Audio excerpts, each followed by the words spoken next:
Jennifer Foster.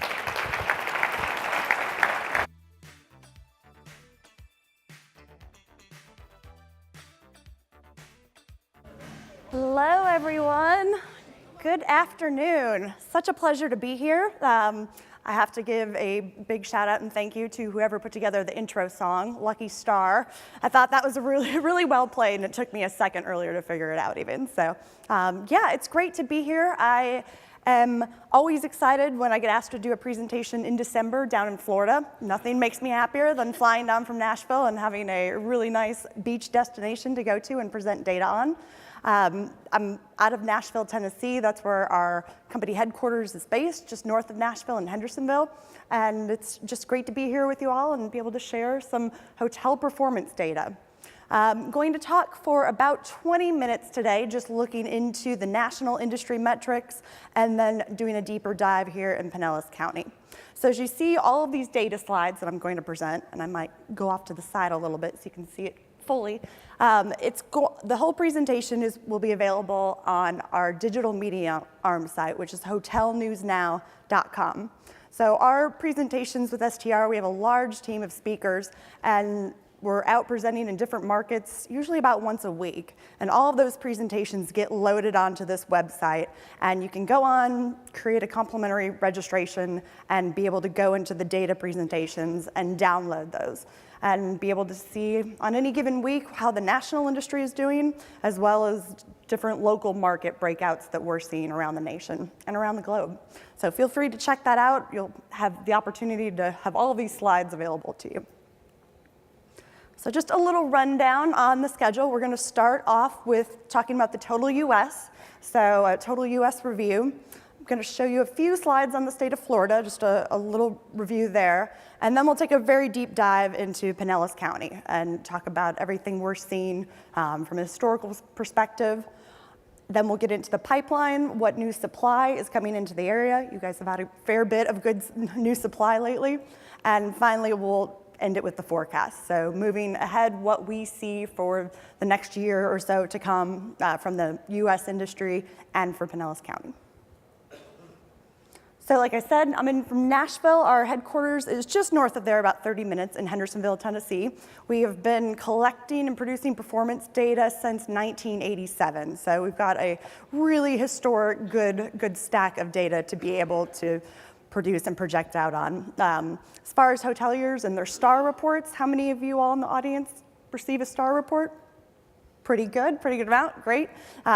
Specifically, I worked with the CVB and DMO destination clients. So I'm working with anyone that is basically east of the Mississippi River and Mexico Caribbean.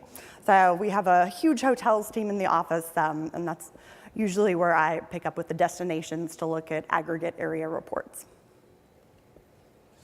So we are a global company as well. Our international headquarters is based in London. We've got 19 locations around the globe. You'll see here in North America, we've got one more location up in Cleveland. That's where our Hotel News Now team is. And then out in Broomfield, Colorado, we've got our consulting and analytics team as well. So going into the total US, the national metrics.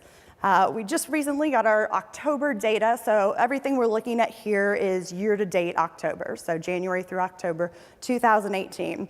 And we continue to set new records across the gamut with our metrics. So room supply up 2%, that's the highest ever. And 2% we've been holding very steady as an industry, around 2% growth for going on about 18 months now. So that's been a very steady number. Room demand coming in at 2.5%. So we've been loving the demand this year in 2018, as I'm sure you have as well.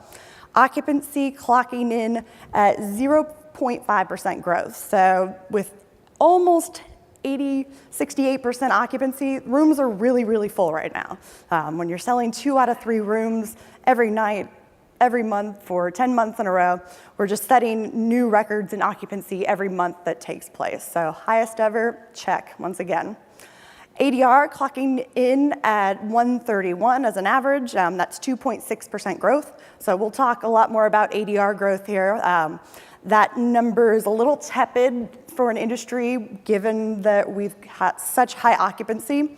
So that's really where we need to focus, or that the industry can focus on, is that rate growth, because that's the main driver of RevPAR growth. So RevPAR growth is coming in at 3.1% growth, and with the RevPAR, it's $89. So just to give you all of the metrics in a nutshell, that's what we're seeing year to date for October. And then room revenue in general up 5.2%. So just to give some comparison here as we look at the quarterly numbers, you can see in the green 2018, as you look at Q1, Q2, you can see in the green growing, hitting new records. But as we get into Q3 and take a look, you can see the decline at 1.7% growth. So this has really been affected by the hurricane comps. When you look at Harvey and Irma and the inflated generated metrics for the different areas, from displaced people to media coming in to FEMA workers, really being able to look at September and October in 2017 versus 2018, that is where we're struggling to keep that pace just because of those artificially inflated numbers that we were seeing in those markets. So it's had an effect on the total US industry, most certainly. So this is one of my very favorite slides. It is basically showing the long run interplay between supply and demand growth. So you can see since 1990 all the way through current, this is on a 12-month moving average. And really easy to see the recessions here. You can see back in the early 90s when we took a dive under the zero line there with your demand percent change. Also in the later 2000s, 9/11, where the industry took a downturn, and then of course the housing crisis in 08 and 09. So very easy to see those recessions here on that long line graph. And just in general, as an industry, we're doing great lately with the demand growth. As you look at the very end there, demand growth clocking in at about 2.7%, 12-month moving average. So it's about a whole percentage point ahead of the supply growth. You can see where those lines almost met back in 2017, and it was getting very, very close, where we really thought that the supply growth might overlap and get a little higher than the demand growth. But then demand growth spiked and spiked because of the great economy, and so we've been seeing very, very healthy metrics since. And just some food for thought. In general, we're always building. The supply is always growing, but you can see here, it was right around 2005, with that green teal line. It took a little dive below the zero growth line. Can anyone think of what event may have occurred to take our supply down negative? Close. Hurricane Katrina.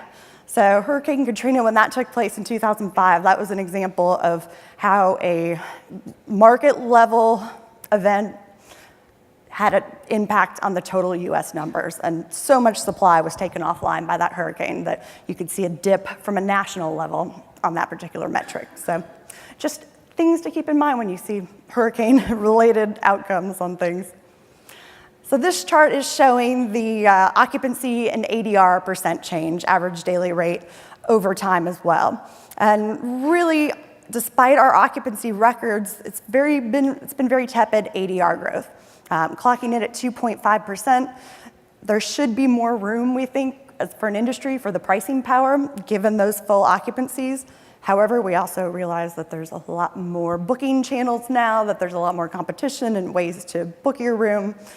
Airbnb, different options for people. So obviously those things will play a part overall. But given that the rooms are so full, the ADR growth has been tepid for an industry. And our RevPAR growth. So the accumulation of all that leads us to RevPAR growth. We had come very close to breaking the record. Our previous record for consecutive RevPAR growth was 111 months. Unfortunately, we went to 102 months, and then in September, we went negative with our RevPAR growth. So for the whole industry, that was really something that was kind of unique. It had more to do with the hurricane in September and the comps there. If you were to take one market out, if you were to take Houston out of this equation, we would have maintained our positive RevPAR growth. So it's a little blurb. The industry is fine, everything is fine, but at the same time, Wall Street likes to look at those type of things and say, whoa, this is a lot. But really, it was just a little blip, and we project RevPAR growth to continue on for several years. And just to show how this is in comparison with the monthly numbers, you can see monthly numbers get really erratic. The ups and the downs, these can be seasonal, this can be holidays, groups shifting from March to April if Easter changes. So while the monthly numbers can be very erratic, when you look at that red line, the 12-month moving average, that stays pretty steady. That's where you can see your trend lines very easily. So now we're going to look at the state of Florida in just a couple of slides to show, as a state, how the performance looks from a hotel standpoint. This is just a graph of the top 10 revenue-producing states, and Florida clocks in at number 2. So just behind California, generating $16.7 billion in room revenue. So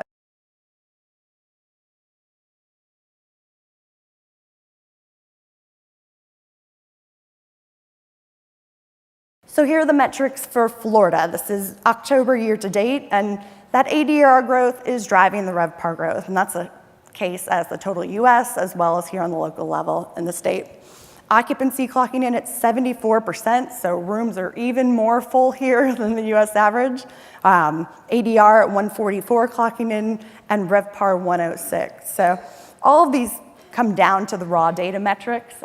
Supply growth at 1.7% is outpacing demand growth at 1%. So that's where you're seeing the fluctuation there with the negative occupancy growth. ADR growth, though, is going strong in this market, in the state and your market specifically. 4.8%, it's great to be able to maintain that rate growth despite the fact occupancy has taken a little decline. So STR splits up the country into total US markets. We've got 638 totally in the country, and the state of Florida is comprised of 13 different STR markets, just to give you a visual map of how we slice and dice the data from a geographical standpoint. So this chart's showing the top 5 best and worst performing markets of our top 25 markets by ADR percent change. So you can see here, Miami leading the list with 7% ADR growth coming in October year to date. A big portion of that was influenced by the hurricane. Minneapolis, St. Paul, 6.6% ADR percent change. A big influence on that was them hosting the Super Bowl earlier this year. So they're still seeing the growth even at a year-to-date standpoint in October from that 1 month. San Francisco, groups are returning. They reopened their convention center, so they're seeing a spike there. And I put Tampa and St. Petersburg there just in the middle so you can see how it tracks. So ADR percent change coming in at 2.7%. So pretty much right there in the middle of our top 25 markets. So now we're going to go and take a pretty deep dive into Pinellas County and the review for what we're seeing here on a local level.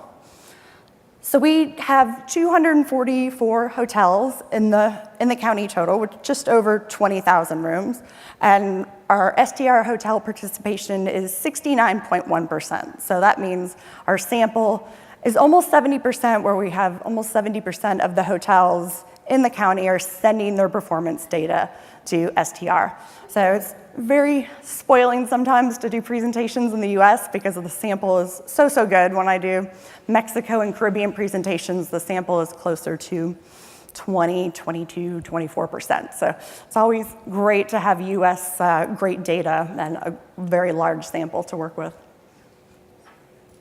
So here are your year-to-date numbers for October. Supply growth has been sizable in this market, coming in at 2.7% growth on supply. Demand coming in at 1% growth. So when you've got that supply growth exceeding the demand growth, that leads to negative occupancy growth, just the math on that. Occupancy clocking in at 71.9%. So rooms are full here. They're really full. And it's great that you can see the ADR growth at 3.2%. So despite that decline in occupancy growth, you're still driving rate, which is really important. So that's the main contributor to the RevPAR growth, clocking in at 1.6% growth. And then room revenue overall, 4.3% growth. So this is that same slide from the total US, just going back to 2014 on a 12-month moving average. So you can see the supply percent change in red versus the blue is the demand percent change. And in general, demand growth has been mainly outpacing the supply growth. However, we finally just flip-flopped those lines as we got to October of 2018. So that supply growth has definitely been on a curve, and it's been rising, but your demand growth has mainly been exceeding it. You're just starting to see now a little shift in those two metrics. So certainly it's both been trending in a positive direction. So the occupancy growth has remained steady. That's our purple line. It has shifted a bit and gone into the negative a little bit, but in general, that's a pretty steady line. And ADR growth has been really great given that. So when you have a positive ADR growth line for looking at almost 5 years now, ending now with 3.2% growth, it's very nice and healthy for the industry. Which take all of that together and you've got positive RevPAR growth since 2014.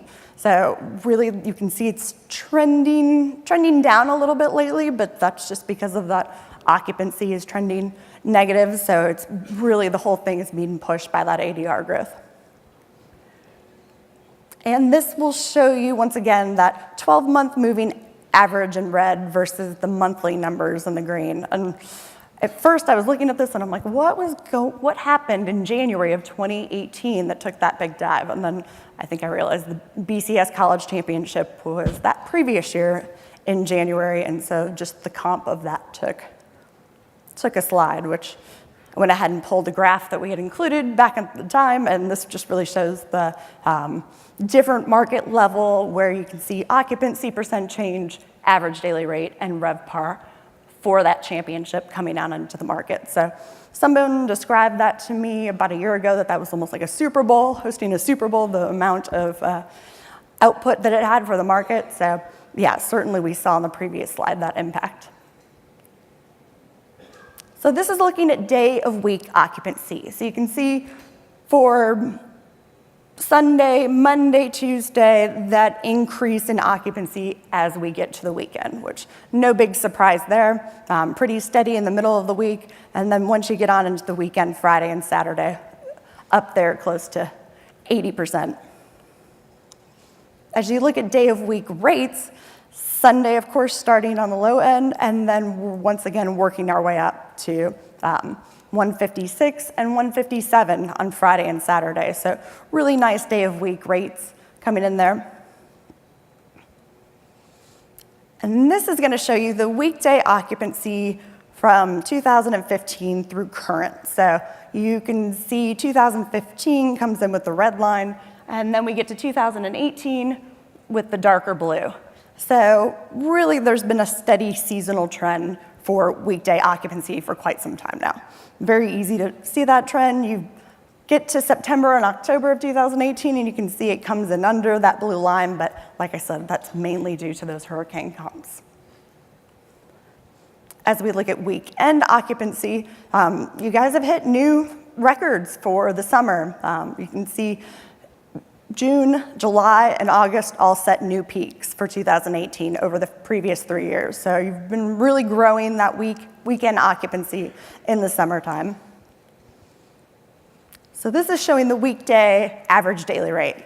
And that growth continues to trend upward. I've been most impressed when looking at the data for this market on the rate growth. So you can see here, the blue line, it's almost setting a new peak in every month of the year as we go through 2018. So especially in March, it's a very nice peak and a nice jump up. So the new rate of 194 was the new peak we saw for 2018, and that ADR growth on the weekday. But what I love the most is the weekend ADR growth. So you can see the peaks over the previous 3 years, once again, pretty much for every month. It's getting a little tougher as you get to September and October, but March just shows where it set a new record peak for is $213 a night. So that weekend ADR, 2018 versus the previous 3 years, despite the hiccups in occupancy and having more trouble growing that, you guys have grown the rates. So that's been difficult to do and great to do for a market. So at STR, we track segmentation data, which groups of 10 or more, so a room block of 10 or more is considered group, and everything else is considered transient. So whether it's over the phone, online, we also have a bucket of contract data, which is those year-round, like airline crew contracts. That's a really small piece of the puzzle, but we'll look at the group versus the transient numbers here and be able to see some trend lines. So you're seeing in blue is the transient occupancy, and in green is the group. So transient has been steady on the incline, not a whole lot, but definitely growing throughout the course of from 2013 to this is October year to date. In the green, the group has been also pretty steady, a little bit of growth, like 1%, but increasing down the line. But once again here, when we look at the ADR growth, so transient group ADR trends, it's a really nice growth for both since 2014. You can see in blue, the 2015, it's 138, up to 2018, 157. So that has been really nice growth every year for the last 5 years. And the same thing with the group. As you look at 2014 with $114 versus 2018, 135. Both of those segments have grown really nicely here. So just to give some perspective, looking at comparable markets and how is Pinellas County doing in relation to those. I think the takeaway for the whole state is really supply growth exceeding demand growth as of late. So you can see that very much being the case in Sarasota, Pinellas County coming in just after with 2.7% supply growth versus 1% demand. And in 6 out of these 7 markets, you're seeing that supply growth exceeding the demand growth. So that has been very much a theme for Florida, and you can see that breakout here across the markets. And with that in mind, of course, you're going to get negative occupancy growth if you've got that supply exceeding the demand. So only Miami was able to see positive occupancy growth with 0.9. The rest of the markets coming in at that negative occupancy growth. But despite that, which this is what I find so astounding, is that all of the markets have been able to maintain rate growth.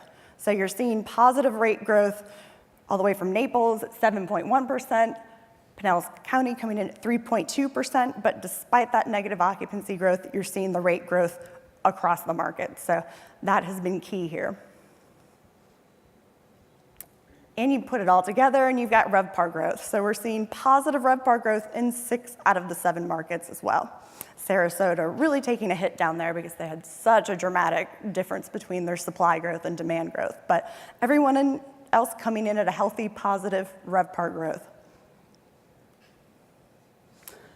So they wanted me to include Hillsborough County as well when we look at that segmentation just to see how it tracks.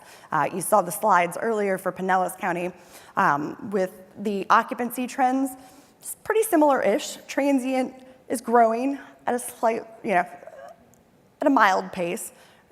Group has shifted a little. It grew, and then you saw in 2016, it's been declining a couple of percentage points since. So the group and the transient, steady, if not a little bit of declining growth. But what is really strange to me, or what we don't often see, is that for the last 4 of the past 6 years, the group ADR is actually outpacing the transient ADR in that market. So that is not something we often see in the industry. I don't know if that's a group-dominated market more so, or what the trend is for that, but it's very unusual to see that group ADR popping out over the transient ADR. So something that was interesting. So now looking at the pipeline, what new supply do we see coming in? You guys have had a lot of new supply. We've got various different stages we track at STR. So in construction means that in vertical construction has begun. So no underground parking garages, that doesn't count. In vertical construction. Final planning means that we anticipate the construction to begin within the next 12 months. And planning means we anticipate construction to begin in 13 months or longer. So all three of those categories make for under contract. For the total US, we have been seeing lack of in-construction room growth, which has really been healthy and aided the industry. In construction percent change, 0.6%. It's been very stagnant. In fact, that number has been negative 9 of the last 11 months. So really keeping it tight with the new in-construction properties. Final planning taking a decrease at negative 14% and planning at 30%. So under contract coming in at about 6.2% change growth, whereas at this time last year, that number was closer to 34%. So we were almost at a place where we were overbuilding.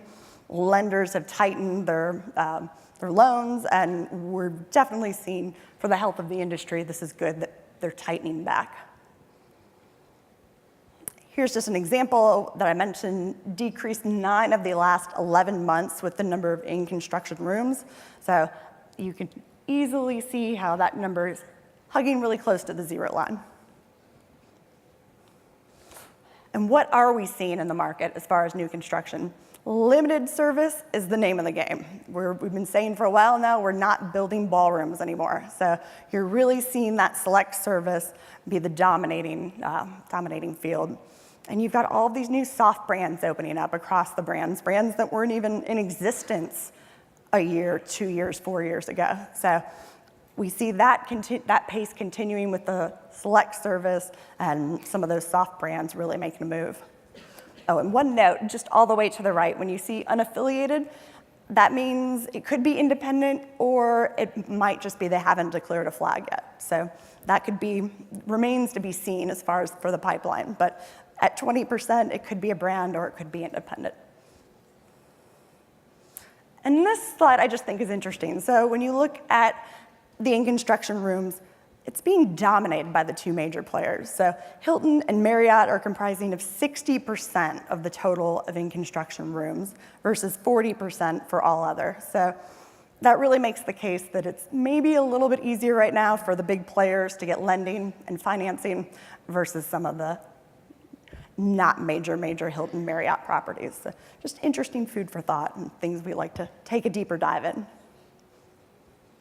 So as we look at Pinellas County and what is coming on the horizon, in construction, we show 3 projects with 270 rooms.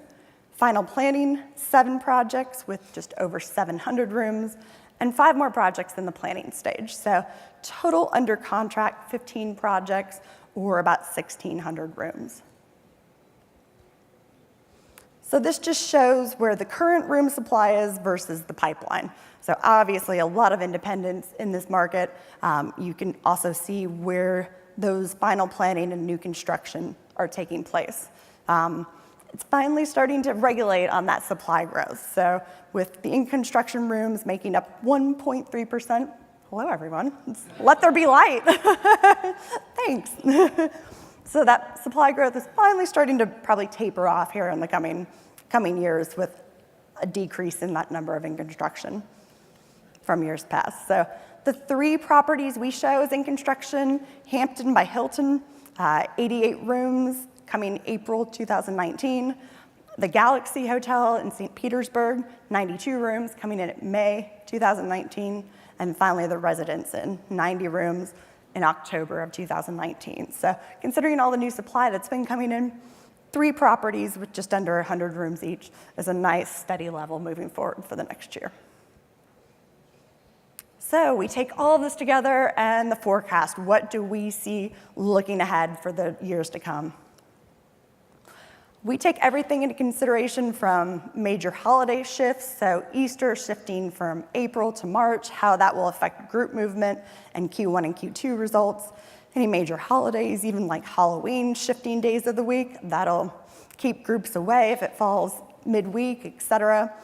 And then notable market level events. So the Super Bowl being a huge one when it moves from one market to another.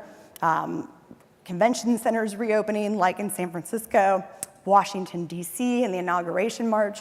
That's had a huge impact on their performance all year. Everything year to date has looked really, really impressive last year, and then this year it's been a struggle to keep those numbers there. And then the hurricanes, Hurricane Harvey, Hurricane Irma, we're still seeing the comparisons with that and what it's taken on the market as far as maintaining that growth there. And I love this slide, so I thought I'd include it, especially with the Super Bowl coming back here to Tampa and St. Petersburg.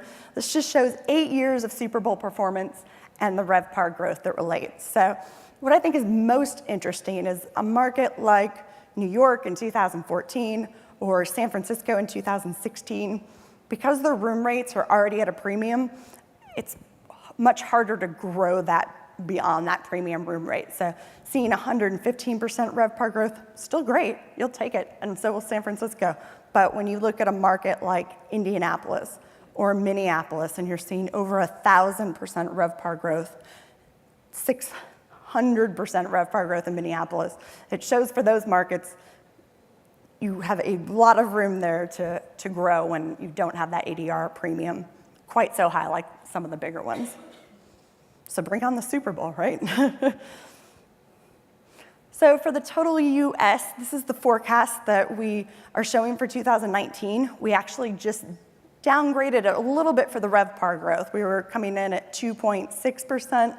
Now we've taken it under 2.5% at 2.4%. So we feel really good about the supply and the demand numbers. Supply has been holding steady at 2% for a while now, so that growth should stay right there, if not fall just a little bit. Demand growth at 2%, feeling really good about that one. That should maintain. So occupancy being almost flat with occupancy growth. But as we look to ADR growth, 2.3% is where we're looking to see. That'll be the main driver of the RevPAR growth. So anything that really the key comes down to pricing power there. So looking at Pinellas County and the forecast here, for 2019, we're looking at occupancy, 71.5%, so 1% growth there. ADR clocking in at 154, so we foresee almost 4% ADR growth. That's been really, like I said, the message I saw when I looked at all of the data was that ADR growth and how well that's been achieved here. So RevPAR growth coming in at 4.9%. So looking ahead in 2019, things look good. And just some high-level takeaways from a national U.S. standpoint, as well as the county. And the next slide, the U.S. industry, it's still performing at record levels. Despite September, we still keep achieving new record growth. ADR growth will continue to be the key driver to that RevPAR growth. Supply growth is not expected to accelerate, as we saw from those slides. That's been really kind of cut lately. And the new development pipeline, going to stay focused on that limited service. That's what we see coming. So all of this together makes for strong fundamentals for continued growth. And for the county level, similar takeaways. The moderating new construction levels after 2018 will certainly help as you look at that forecast and being able to have positive growth metrics across occupancy, ADR, and RevPAR. That demand growth should flip back to outpacing supply growth in 2019, which will bring back that positive occupancy growth. And RevPAR growth, just like the total US, will lean on that ADR growth moving forward. Which brings me to the conclusion of the presentation. I know that there might be time for some questions, but I want to thank you guys so much for having me here and listening to a deep dive into data. Thank you so much, Jennifer. Appreciate that. Yeah. A lot of great data. Just so everybody knows, we are videotaping these presentations. All the slides will be on the new industry partner site, new technology with the new website. So all of this information, you can go there. We'll be sending a wrap-up out to everybody with those links. So that's there. And also, we will be doing, I know there was a mention of red tide earlier, we will be doing one of our first TOURISMx webinars around some red tide perception research that's hot off the press, early January, so stay tuned for that email as well. Give it up one more time for Jennifer. Thank you so much, Jennifer, for being here.